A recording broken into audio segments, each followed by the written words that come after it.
అక్కేంటి ఇంకా రాలేదు? ఇంద్రా, అమ్మయ్యా, వచ్చావా? ఎంతసేపు వెయిట్ చేయిస్తావు? వరి ఏదైనా ఉంటే ఫోన్లో మాట్లాడొచ్చు కదరా. పని కట్టుకుని మరీ ఇక్కడికి ఎందుకు వచ్చావు? ఫోన్లో మాట్లాడే విషయమైతే ఫోన్లోనే మాట్లాడేవాను కదా. ఇది నేరుగా వస్తేనే అయ్యే పని కాబట్టే వచ్చాను. ఇందుకే ఏంటి విషయం? అక్క, నాకు కొంచెం డబ్బులు కావాలి. రే, నీ జల్సాలన్నింటికి నన్ను ఏటీఎం మిషన్లా వాడుకోవాలనుకుంటున్నావా? అక్కవైనా ఆదుకునేదానివైనా నువ్వే కదక్కా.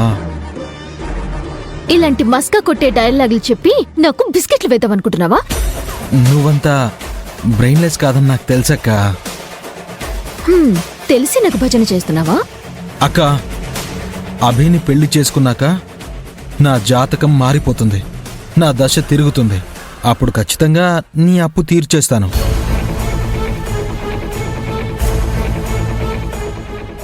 అభిని పెళ్లి చేసుకుంటావా? ఎలా చేసుకుంటావమ్మా?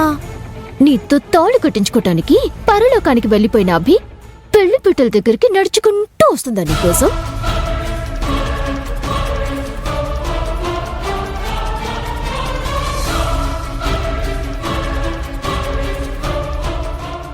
అబ్బా, అభి బ్రతికే ఉందంటే నీకు అర్థం కావట్లేదేంటక్కా? ఈ ఇంద్రాగాడొచ్చాడంటే ఇంద్ర ఐరేంద్రి కలిసి ఖచ్చితంగా ఏదో గూడు పుటాన్ని పన్నుతారు. అదేంటో తెలుసుకోవాలి. అర్థం చేసుకోవాల్సింది నేను కాదు, నువ్వు. ఇంకా అభిని పెళ్లి చేసుకుంటాను అని పిచ్చి కలలు కనటం మాని. అదిక ఈ జన్మలో జరగదు. లేదక్కా, నేను అభినే పెళ్లి చేసుకుంటాను. నా జాతకానికి అభినే అభయహస్తంగా మార్చుకుంటాను.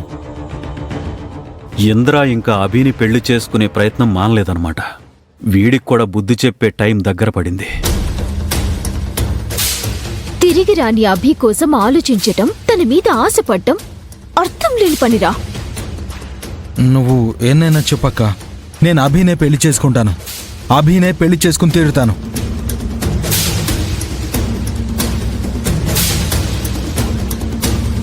అది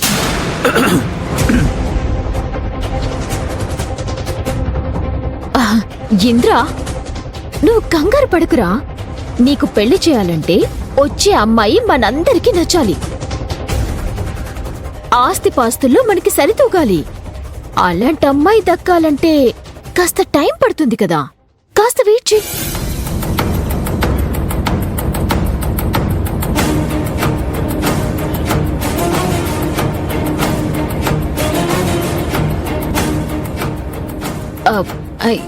ఏంటి పెదనాన్న అలా చూస్తున్నారు?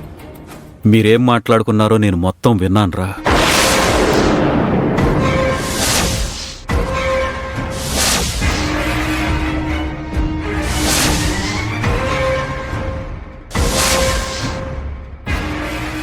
అంటే పెదనాన్న, మేము రేయ్,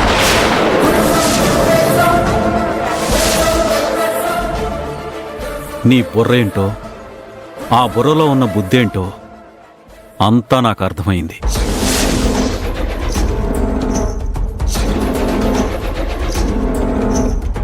అమ్మో, పెదనాన్న మొత్తం వినేశారా ఏంటి? ఏం విన్నారు పెదనాన్న?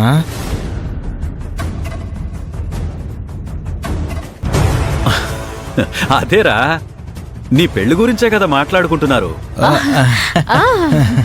రే ఇంద్ర, ఐరేంద్రి చెప్పింది కూడా నిజమే కదా. నువ్వు తొందరపడ్డం వల్ల ఏంటి లాభం? ఆలస్యమైనా పర్వాలేదు, అన్ని రకాలుగా నువ్వు తగిన పిల్లని పెళ్లి చేసుకోవడమే ముఖ్యం. నీకు తగిన వాళ్ళెవరో చూసుకుని వాళ్ళనే పెళ్లి చేసుకోరా.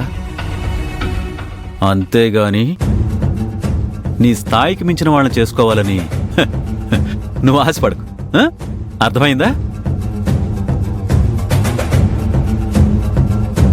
సరే, మీరు కానివ్వండి.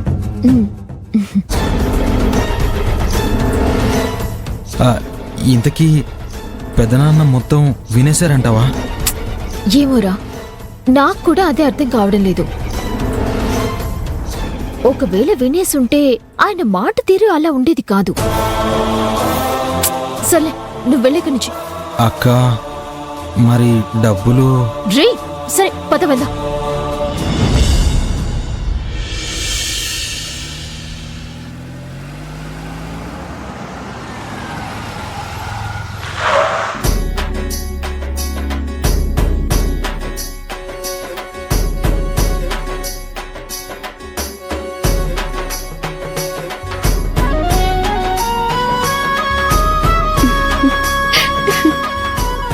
ఏంటి నందన, నీలో నువ్వే నవ్వుకుంటున్నావు?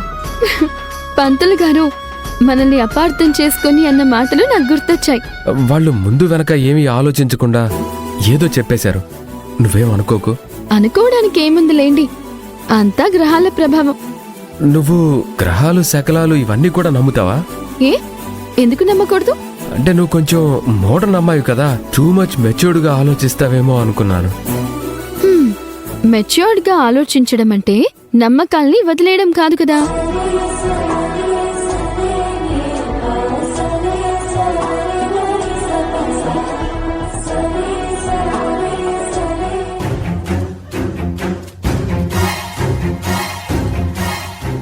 ఈ రాహుల్ గాడొకడు ఛ, నా జీవితానికి అడ్డుగోడలా తయారయ్యాడు.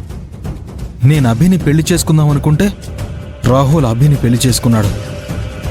నందన మీద కన్నేస్తే ఈ రాహుల్ గాడేమో నందనతో ఊరంతా తిరుగుతున్నాడు. అలా అయితే మనిద్దరం ఫ్రెండ్స్గా మారడానికి కూడా ఏదో ఒక రీజన్ ఉందంటావా?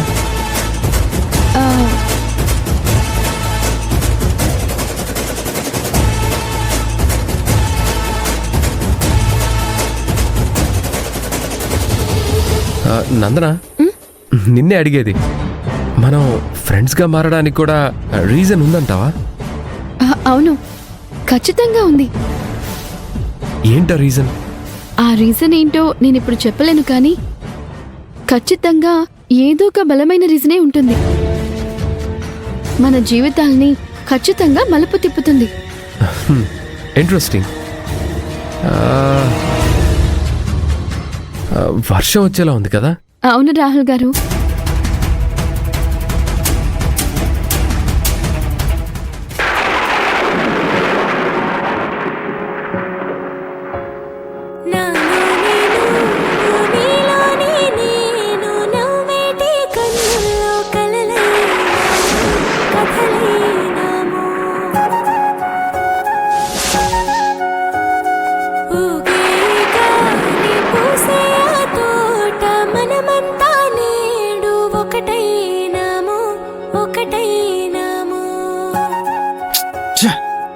అయిపోయింది, అంతా అయిపోయింది.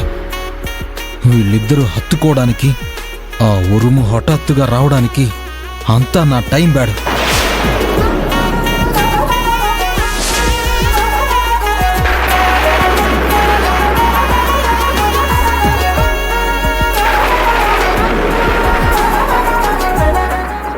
నందన,